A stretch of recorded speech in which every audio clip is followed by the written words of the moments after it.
እሺ ተመልካቾች እንግዲህ ኢትዮጵያ ኢኮኖሚ በጣም ተደጋጋሚ ለውጦች የሚታይበትና እንግዳ የሆነ ባህሪ የሚያሳይ ሆኗል። ምክንያቱም አንዳንዱ የተለመደ ሊሆን ይችላል፣ ግን በረጅም ጊዜ ቆይታ ኢኮኖሚው ማህበረሰቡም ያለመዳቸውን አይነት ለውጦች እያስተናገደ ያለ ኢኮኖሚ ነው። ለምሳሌ በጣም ሲደጉም የነበረ ነገር ግን ከድጎማ ራሱን ለማንሳት እየሞከረ ያለ ኢኮኖሚ ነው።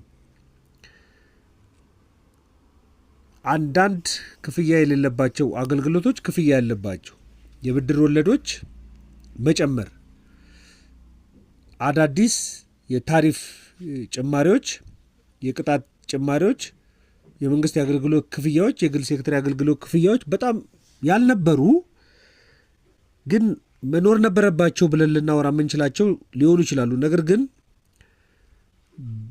በአዲስ አንድ ላይ የመጡ ልማዶችን እያስተናገደ ያለ ኢኮኖሚ ሆኗል እና ለብዙዎች በጣም አስቸጋሪ ነው። ግን በጥቅሉ ምን እያለ እንደሆነ ነው የሚሰማኝ እኔ፣ መንግስት ገንዘባችሁን እኔ ልጠቀምበት እያለ ነው፣ ወይም ደግሞ ሰዎች ከሚያወጡት ገንዘቡን እኔ ላውጣው እያለ ነው። ምን ማለት ነው? በአጭር ምሳሌ እንመልከተው። በደሞዝተኞች ሳይድ ወር ደሞዝ በሚያገኙ ሰዎች እና በሱ ሳይድ እንመልከተው አንድ። ሁለተኛ ደግሞ ቢዝነስ በሚሰሩ ሰዎች አርገን እንመልከተው። እንግዲህ ገንዘብ በደሞዝ መልክ ወደ ግለሰቦች እንዲሄድ የሚደረግበት መሰረታዊ ምክንያት ሰዎች አገልግሎት ስለሰጡ ብቻ መክፈል ሊሆን ይችላል አንደኛው። ግን ሁለተኛው በኢኮኖሚክሰኛ ከተመለከትነው ግን የሸማችን አቅም ለማሳደግ ነው። መሸመት አለበት። ስለዚህ ሰዎች መሸመት አለባቸው። ሰዎች ካልሸመቱ በስተቀር፣ ድርጅቶች ካልሸመቱ በስተቀር አምራቾች ሊበረታቱ አይችሉም። ስለዚህ ለአንድ ኢኮኖሚ አምራችም ሸማችም ያስፈልጋል። ሸማች የሚበረታታው በደሞዝ በኩል ነው። አምራች የሚበረታታው ደግሞ በሸማቾች ደሞዝ ገቢ መጠን ልክ ነው። አሁን ደሞዝ ሲጨምር የሰዎች ገቢ ይጨምራል። ታክስ ሲቀንስ የሰዎች ገቢ ይጨምራል። ቅጣት ሲቀንስ የሰዎች ገቢ ይጨምራል። ጥቅማ ጥቅሞች ሲጨምሩ የሰዎች ገቢ ይጨምራል። የሰዎች ገቢ ጨመረ ማለት ምንድን ነው? የሰዎች የመሸመት አቅምና ፍላጎት ጨመረ ማለት ነው። የመሸመት ፍላጎት የሚነሳው ከመሸመት አቅም ጋር ነው። ሰው ገንዘብ ከሌለው በስተቀር ሊሸምት አይወጣም። ስለዚህ በገቢው ልክ ነው ሊሸምት የሚችለው። ነገር ግን ይሄ ሸመታው በማን በኩል እንዲከናወን ሲፈለግ ነው ገቢ የሚጨመረው፣ ታክስ የሚቀነሰው፣ ቅጣት የሚቀነሰው፣ ጥቅማ ጥቅሞች የሚጨመሩት ሸመታው በግለሰቡ በኩል ይሁን ተብሎ ሲፈቀድ ነው። በፕሪንሲፕል ደረጃ እንደዛ ነው። ነገር ግን ኢትዮጵያ ውስጥ አሁን ያለው የሰዎች ገቢ የመጨመር አለ መቀነስ ነው። የታክስ መጠን መጨመር ነው፣ ይሄ ገቢ ይቀንሳል። ቅጣቶች መጨመር ነው፣ ይሄ ገቢውን ይቀንሳል። ጥቅማ ጥቅሞች ሳይቀሩ ታክስ ውስጥ እንዲወድቁ እየተደረገ ነው። ይሄ ደግሞ የደሞዝተኛውን የገቢ መጠን ይቀንሳል።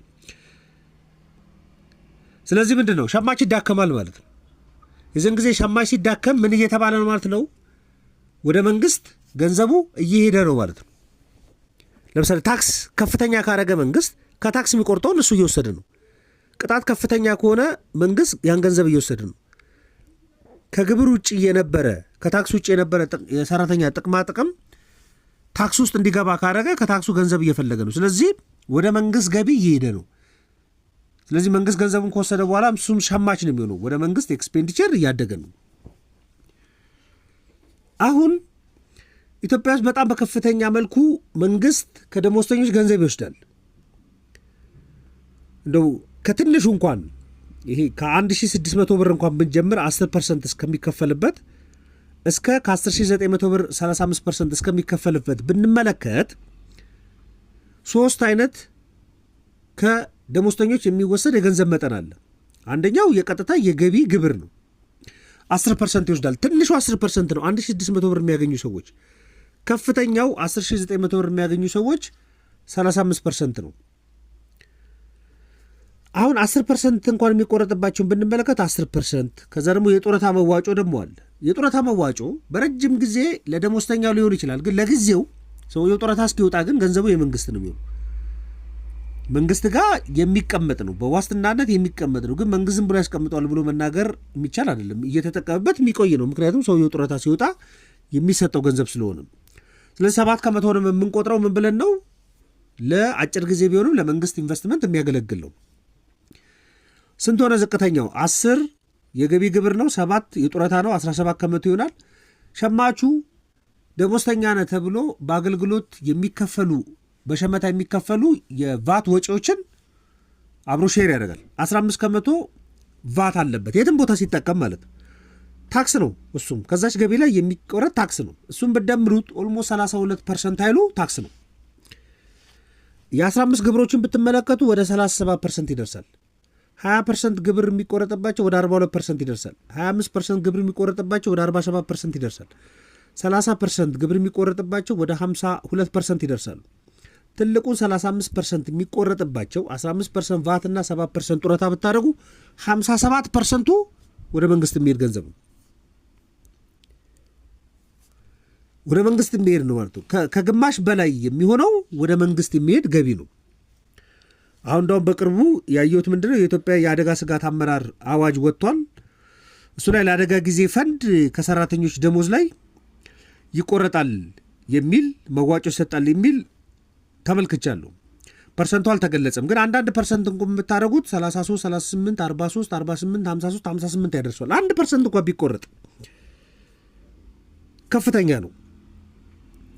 ስለዚህ ይሄን በሙሉ ገንዘብ መንግስት እየወሰደ ነው። ምን እያለ ነው ማለት ነው? ገንዘባችሁን እኔ ልጠቀምበት ስጡኝ እያለ ነው ማለት። ገንዘቡን ሰዎች ከሚያወጡት ገቢ የሚያገኙ ሰዎች ከሚያወጡት እኔ ላውጣው እያለ ነው። ምክንያቱም ወደ እሱ ሲሄድም እሱ ጋርም ኤክስፔንዲቸር ነው። ለሰዎቹ ቢከፈልም ሰዎች ወጪ ነው የሚያደርጉት። አንድ ሰው ደሞዙ 10 ሺህ ብር ከነበረ 20 ሺህ ብር ብናደርግለት ተጨማሪ 10 ሺህ ብር ወጪ እንዲያወጣ ፈቀድንለት ማለት ነው። ነገር ግን 10 ሺህ ብር በታክስ ብንወስድበት 10 ሺህ ብሩን አንተ ከምታወጣው እኔ ላውጣው እያለ ነው መንግስት። እሱም ፖይንት ያዙ እና አንዳንድ ኢኮኖሚ ላይ ሆን ተብሎ ደሞዝ ገቢ ይጨምራል። ሆን ተብሎ ለሰራተኞች በማዘን ብቻ አይደለም፣ ሸመታን ለማበረታታት ሰዎች ደሞዛቸው ካልጨመረ ለሸመታ አይወጡም፣ ልብሳቸውን አይቀይሩም፣ ለመመገብ አይወጡም፣ ለመዝናናት አይወጡም፣ ተጨማሪ ወጪዎችን ለማውጣት አይወጡም፣ የነበራቸውን ዕቃ ለመለወጥ አይፈልጉም። ገቢያቸው ካነሰ ለህልውና ነው ፋይት የሚያደርጉት። ስለዚህ ሆን ተብሎ ደሞዝ ገቢ ሊጨመር ይችላል። ኢኮኖሚው እንዲነቃቃ ሲፈለግ ሸመታን ለማበረታታት ይገዛል፣ ይጠቀማል። ቢዝነስ ለማነቃቃትም ይጠቅማል።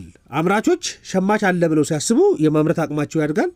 የሚገለገል አለ ብለው ሲያስቡ ለማገልገል ፍላጎት አላቸው። ለምሳሌ ፀጉር ቆራጭ ቢኖር ግለሰቡ ገቢው እየጨመረ ከመጣ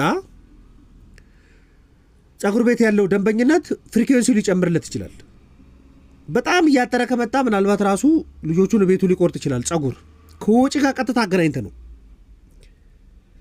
ለምሳሌ አንድ ሳይክል ሻጭ ቢኖር የግለሰቦች ገቢ ካላደገ በስተቀር ሳይክል እነማን ይገዙኛል ብሎ ይጠብቃል? መንግስት ሳይክል ይገዛኛል ብሎ ሊጠብቅ አይችልም። ስለዚህ የግለሰቦች ገቢ ሲጨምር ፀጉር የመቆረጥ ፍላጎታቸው ይጨምራል፣ ሳይክል የመግዛት ፍላጎታቸው ይጨምራል። ማንኛውም ሸመታ ይነቃቃል። ስለዚህ ገቢያቸው ሲነቃቃ ነው የፀጉር ቆራጮች ሁኔታ የሚነቃቃው፣ የሳይክል ሻጮችም ሁኔታ የሚነቃቃው። ምክንያቱም መንግስት ፀጉሩን ሊቆረጥ አይችልም፣ ግን ብሩን ይፈልገዋል። ነገር ግን ምን ይሆናል ማለት ነው? እየተቆረጠ ወደ መንግስት ይሄዳል። ቢዝነስም በተመሳሳይ ነው። አሁን ቢዝነስ እንዲነቃቃ ግብር የሚቀንስ ኢኮኖሚ አለ። ግብር ከቀነሰ የማምረቻ ወጪ ቀነሰ። ስለዚህ አምራቾች ይነቃቃሉ፣ ተጨማሪ ለማምረት ይፈልጋሉ። ከዛ ምን ያደርጋሉ? ተጨማሪ ሰራተኛ ይቀጥራሉ። የስራ አጥነት ይቀንሳል። እሱ ብቻ ሳይሆን ግብር በመቀነስ አምራቾች ይነቃቃሉ። አምራቾች የሚነቃቁ ከሆነ ለሰራተኞቻቸው ተጨማሪ ምርት እንዲያመርቱ ያበረታታሉ። ተጨማሪ ምርት ለሚያመርት ሰራተኛ ደግሞ ደሞዝ ይጨምራል። ያ ደሞዝ የተጨመረለት ሰራተኛ ገንዘቡን ይዞ ገበያ ይወጣል፣ ይሸምታል። እሱ ለሚሸምተው የሚያመርቱትም ሌሎች አምራቾች ይነቃቃሉ። ጠቅላላ ኢኮኖሚው አብሮ ያድጋል የሚባል ፕሪንሲፕል አለ። ይህ ግልጽ የሆነ ፕሪንሲፕል ነው። አሁን እንግዲህ የአሜሪካ ኢኮኖሚ በሁለት የፖለቲካ አስተሳሰቦች የሚመራ ነው። የሪፐብሊካንና ዲሞክራቶች። ሌሎች ፓርቲዎችም ቢሆኑ በዋናነት ሪፐብሊካንና ዲሞክራቶች ናቸው። እና አሜሪካ ውስጥ ያሉ ኢኮኖሚስቶችም ሪፐብሊካን ነው ዲሞክራት ነው የሚባል መጽሐፎች ላይ በብዛት ታገኛላችሁ። ምን ብለው ስለሚያምኑ ነው? ሪፐብሊካኖች፣ አሁን ትራምፕንም ጨምራችሁ ሪፐብሊካኖች የአምራቹን ክፍል ባለሀብቱና አምራቹ ባለሀብቱ ነው ተብሎ ስለሚታሰብ እነሱም በማነቃቃት ጠቅላላ ኢኮኖሚው ይነቃቃል። አምራቹ ከተነቃቃ ሰራተኛ ይቀጥራል፣ ለሰራተኞች ደሞዝ ይጨምራል። ስለዚህ ጠቅላላ ኢኮኖሚው የተሻለ አቅም ላይ ይደርሳል ብለው ያምናሉ። ስለዚህ ምን ይሁን? አምራቹን ታክስ በመቀነስ ኢንሰንቲቭ በመስጠት ቢሮክራሲዎቹን በመቀነስ ደግሞ ፕሮቴክት በማድረግ ከሌሎች አምራቾች ፕሮቴክት ለምሳሌ አሁን ትራምፕ ታሪፍ እጥላለሁ የሚለው አንደኛ የሀገር ውስጥና አምራቾች ለማበረታታት ከመፈለግ አንጻር ነው ብለው ይከራከራሉ። ስለዚህ ከየትኛው ይወርዳል ብለው ያስባሉ? ከባለሀብቱ ወደ ሸማቹ ይወርዳል አቅሙ። ስለዚህ መበረታታት አለባቸው ይላሉ። ሁለተኛዎቹ ደግሞ ዲሞክራቶቹ ናቸው። የነ ኦባማ የነበረው ምን ይላሉ? ከባለሀብቱ ከሚሰበሰብ ታክስ ታች ያለውን ሸማች ማበረታታት ይቻላል፣ በማህበራዊ አገልግሎቶች ማበረታታት ይቻላል። ስለዚህ አምራቹን ታክስ እየጣሉ የመንግስትን ገቢ ከፍተኛ እያደረጉ በማህበራዊ አገልግሎቶች ለምሳሌ ኦባማ ሄልዝ ኬር የሚባለውን ፕሮግራም እንግዲህ ብዙ መነጋገሪያ ስለነበረ የምታስታውሱት ነው። እየተሰበሰበ ፈንድ ማድረግ፣ አቅም የሌላቸውን ፈንድ ማድረግ፣ ሌላ ዝቅተኛ ገቢ ያላቸውን ብዙ ኢንሰንቲቭ እንዲያገኙ ማድረግ፣ አገልግሎት ላይ እንዳይከፍሉ ወይ ደግሞ ዝቅተኛ እንዲከፍሉ ማድረግ የሚል መከራከሪያ አለ። ስለዚህ ይህ በሙሉ የሚገናኘው ምንድን ነው? ግብር እና ቅጣት ምናምን ከመቀነስና ከማበረታታት ጋር። ስለዚህ በሁለቱም ያለው ምንድን ነው? በ1930 የአሜሪካን ኢኮኖሚ የተማረው ግሬት ዲፕሬሽኑ የመጣው እኮ አምራቾች ጥሩ ነበሩ፣ በጣም ብዙ አመረቱ። ነገር ግን ሸማች አልነበረም። ለካ ሸማች አልተደገፈም እና ማን ይግዛቸው? ሸማች መግዛት ሲያቅተው አምራች አቆመ። የዛን ጊዜ ስራ አጥነቱ ከ30 ከመቶ በላይ ነው የሆነው። እነ ጆን ኬኔስ ደግሞ ያመጡት መፍትሄ ምንድን ነው?